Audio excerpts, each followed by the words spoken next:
canarias, ¿no? Como fue Bartolomé Cairasco de Figueroa, Antonio de Viana.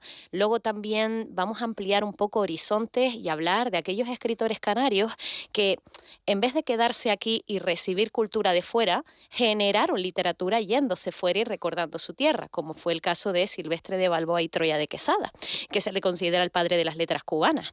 También hablaremos de Juan Millares Carló, Ángela Mazzini, porque vamos a seguir profundizando en las escritoras canarias románticas del siglo XIX, del pintoresco Cristóbal del Hoyo Solórzano y Sotomayor, tinerfeño, y que fue muy variopinto en la era de la Ilustración, de Pedro Perdomo Acedo, de Leandro Perdomo, de Lanzarote, de Pancho Guerra y las aventuras de Pepe Monagas, de Juan Bautista Pollo, autor de La Palma, y también, bueno, de un sinfín de otros autores, como digo, esto es un poco por dar un primer aviso, pero también vamos a profundizar en escritores y escritoras que recientemente han fallecido en los últimos años, como puede ser Yolanda Arencibia, ¿no? De la cual también haremos un programa especial. También nuestra otra línea habitual de siempre. Esta temporada vamos a contar con grandes escritores y escritoras de nuestra tierra que in situ, en la cotidianidad, pues siguen publicando obras. Ya tenemos confirmadas a Teca Barreiro, a Iván Cabrera Cartaya, a Olivia Falcón, a Rosario Barcárcel o a Luis León Barreto, entre otros, porque ahí seguimos trabajando en la programación. Y así como novedad, vamos a ampliar y en esta temporada hablaremos con distintos editores, vamos a profundizar en las líneas editoriales, cómo se trabaja en Canarias el mundo de la edición, qué se está gestando. Y también vamos a centrarnos en las revistas y antologías literarias. Vamos a profundizar en lo que fue la revista Hespérides, que fue muy famosa en la época del modernismo, en la famosa La Rosa de los Vientos, la Gaceta de Arte, Planas de Poesía, gestionada por los hermanos Millares, o, por ejemplo, en la época de posguerra, que revistas fueron totalmente promotoras de nuestras letras, o incluso suplementos literarios culturales, como fue el caso de la Gaceta Semanal de las Artes en Tenerife, similar a la Gaceta de las Artes. Así que un poquito, ya ves, tenemos aquí amplio bagaje. Oye, qué bueno, qué bonito y qué maravilloso. Y hoy, ¿con qué nos vas a sorprender? ¿Por quién vamos a empezar hoy? Pues hoy vamos a empezar por dos hermanos, fíjate, vamos a empezar por los famosos hermanos Millares Cubas, los cuales además son Luis y Agustín, pero es que se dan dos curiosidades con ellos. Lo primero, uno era médico, otro abogado, y tenían una profunda vocación literaria, pero en conjunto. Gran parte de sus escritos los firmaban pues, de manera unitaria, como si fuesen los dos quien lo hubiese escrito, y muy probablemente así haya sido en muchas de las obras, tanto dramáticas como narrativas o ensayísticas, que a posteriori mencionaré. Pero es que también con ellos se gestionó, entre otras cosas, la famosa familia de los Millares, es decir, Agustín Millares Cubas fue fue el padre, mejor dicho, del famoso polígrafo Agustín Millares Carló y del escritor Juan Millares Carló, que ya sabemos que a su vez Juan Millares Carló tuvo a la famosa familia hermanos Millares Sal. Hablamos de Eduardo Millares Sal, Manuel Millares, José María, Agustín o incluso Jane Millares, la pintora. Así que esta es una familia con un amplio bagaje, De diríamos casta le así. viene al galgo, podríamos decir. Me recuerda también recientemente a Carmelo Martín, aquí en Canarias, los hermanos Carmelo Rivero y Martín Rivero, que firmaban como eso, como Carmelo Martín, Ujú. fueron corresponsales del país muchísimos años, autores de infinidad de libros, biografías, el libro de Valdano, el libro de Iñaki Gabilondo, muchísimos, y tristemente Martín nos dejaba hace muy poquito, muy joven, y bueno, Carmelo sigue ahí dando guerra y es buen amigo de esta casa. Oye, de los hermanos Millares Cubas, ¿qué podríamos destacar de su biografía? Pues sí, la verdad es que dentro de su legado, la importancia del legado familiar, como bien dices, tenemos que destacar lo primero, que estudiaron en el famoso Colegio de San Agustín. Ellos nacen en el siglo XIX, Gran Canaria, y bueno, este colegio famoso porque en muchas temporadas ya hemos hablado legado del mismo, dado que ahí, entre otros ilustres, pues tenemos a Benito Pérez Galdós, el primero, pero luego también tenemos a Tomás Morales, Alonso Quesada, Saulo Torón, etcétera, ¿no? Entonces ellos, dentro del siglo XIX, estudiaron en el Colegio de San Agustín y desde pequeños tuvieron una profunda vocación con las artes. Se fueron a estudiar a la Universidad de Barcelona y cuando regresan, pues por un lado, cada uno pues decide dedicarse a lo suyo. En este caso, Luis se forma como médico y Agustín se forma como abogado. Y justamente Agustín, que no solo será el padre, repito, de los millares que a posteriori dará todo ese legado familiar ya mencionado, sino que siendo relator de la Audiencia de Las Palmas, genera una profunda amistad con otro gran escritor del cual ya hemos hablado, que fue Domingo Rivero. Por un lado, tenemos que decir de ellos, así como datos biográficos interesantes, que independientemente de sus oficios, ellos fueron directores de la revista Museo Canario, con distintos seudónimos, publicaron pues distintos cuentos y poemas, y todos vinculados a la insularidad y la canariedad. Algo que vamos a ver, y creo que esto se da mucho en el siglo XIX, en la segunda mitad, como se dio con Miguel Sarmiento o Ángel Guerra, es la búsqueda del habla insular, de las tradiciones más íntimas del pueblo canario y mostrarlas a través del ensayo y de los cuentos. Tanto es así que podemos decir que dentro de sus colaboraciones también se formaron lexicográficamente, dado que ellos tienen una obra, primero se tituló Cómo hablan los canarios y a posteriori Agustín, puesto que Luis falleció en 1925, un poco antes que él, en el 35, luego la refundó, vamos a decirlo así, la reeditó con el título Léxico de Gran Canaria. Pero quiero decir que también defendieron dentro de esa vocación literaria la vocación lingüística canaria, la variedad lingüística canaria. Y se considera el primer diccionario canario y forma parte de ellos, de su trabajo. Qué bueno. Oye, y dentro del mundo de las letras, ¿qué escribieron? ¿Cómo era el estilo literario de estos dos hermanos?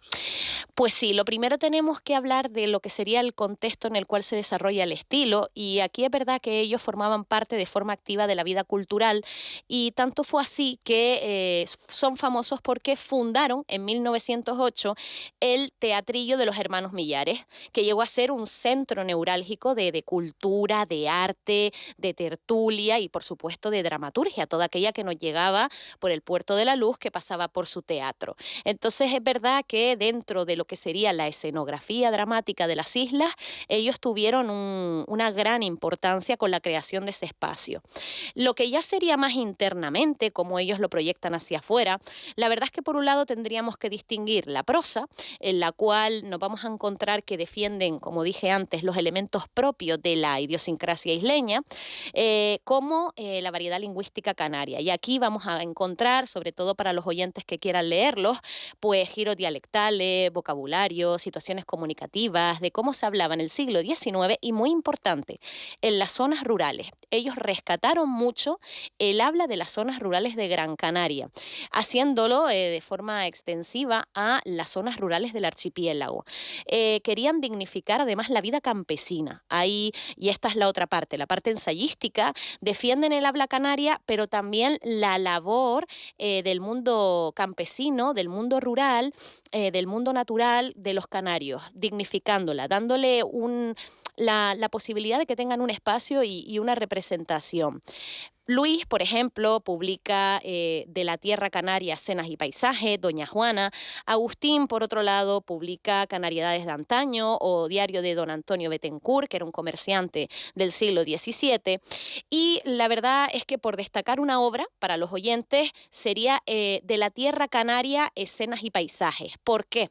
Por un lado, porque genera un concepto, un lugar ficticio, mítico, que es Atlántida, teniendo en cuenta que realmente está hablando de la isla de Gran Canaria. Pero aquí lo interesante es la búsqueda de ese origen mítico, reivindicar nuestra tierra a partir del misticismo que siempre la ha caracterizado, o como incluso un paraíso, pero en este caso con lo propio, defendiendo lo local. Y también dentro de ese juego literario con la Atlántida, pues menciona todo lo que es el mar, todo lo que son el jolgorio canario, ¿no? Las tradiciones. Aquí hay muchos cuentos que hablan, por ejemplo, de lo que significaría una parranda, la comunidad canaria reunida, la musicalidad de la gente, los acentos, cómo son. Entonces, es interesante plasmarlo por ahí. Por ejemplo, ellos dicen que nuestro acento es, cito, castellano de sílabas arrastradas, aquellas entonaciones interrogativas y plañideras. Y luego también van añadiendo vocabulario canario que hoy, por ejemplo, en la docencia lo damos en la literatura canaria, como Virginio, riscos, casita terrera, cherne, mojo, papel vaso, liñas, cachimba, cachorra. Y lo hacen, repito, con orgullo, porque al final le están dando representación lírica o narrativa e incluso ensayística. Oye, qué interesante. ¿Y cuáles son las claves de su legado ahora, en pleno siglo XXI? Pues mira, yo he destacado algunas. La primera de todas tiene que ver con el habla canaria y en este caso la importancia de reflejar los arcaísmos canarios. Claro, los arcaísmos teniendo en cuenta que son palabras que traemos de la historia y que ahora mismo están en desuso, muchas veces se genera como una expectativa peyorativa hacia las mismas, ¿no? De, ay, yo no voy a usar esa palabra porque esa palabra suena vieja, ¿no? Muchas veces se dice eso con los arcaísmos, ¿no? Pero la realidad es que ellos quisieron recogerla con orgullo.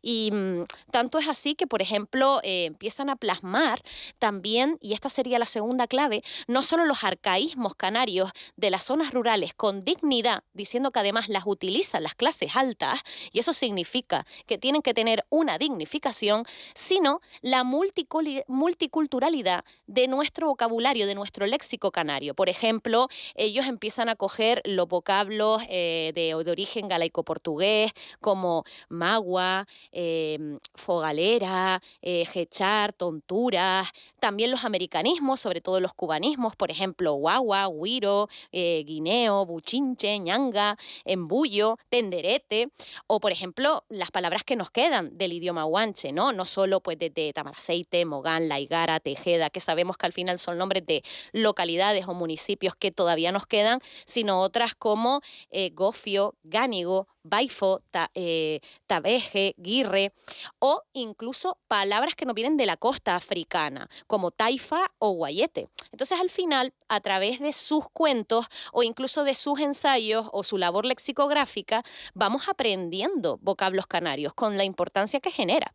Otras claves, ya fuera de lo que sería más lingüístico, pero que es interesante, era lo del tema de dignificar la vida campesina y el labrador, por ejemplo, con esta cita que dice, así veo el labrador canario y así lo considero el único valor de trabajo y de fuerza en la vida de este pueblo. Entendiendo así este pueblo como Canaria, ¿vale? Porque me lo mencionan así. Y luego, algo muy interesante en los hermanos Millares Cubas, o dos cositas. La primera sería cómo defienden la labor de la docencia justa, entendiendo justa como diversa y dinámica. Y teniendo en cuenta que hoy es día 1 de septiembre, Víctor, y que todos los profes hemos vuelto a las aulas esperando a nuestros alumnos, sí quise rescatar, por ejemplo, que ellos mencionan que a pesar de la rigidez escolar, y de las clases magistrales, tenemos que darle posibilidad, tenemos que darle cancha de forma coloquial a la creatividad desde todas las disciplinas, ¿no? Que es algo que es verdad que defendemos los docentes, ¿no?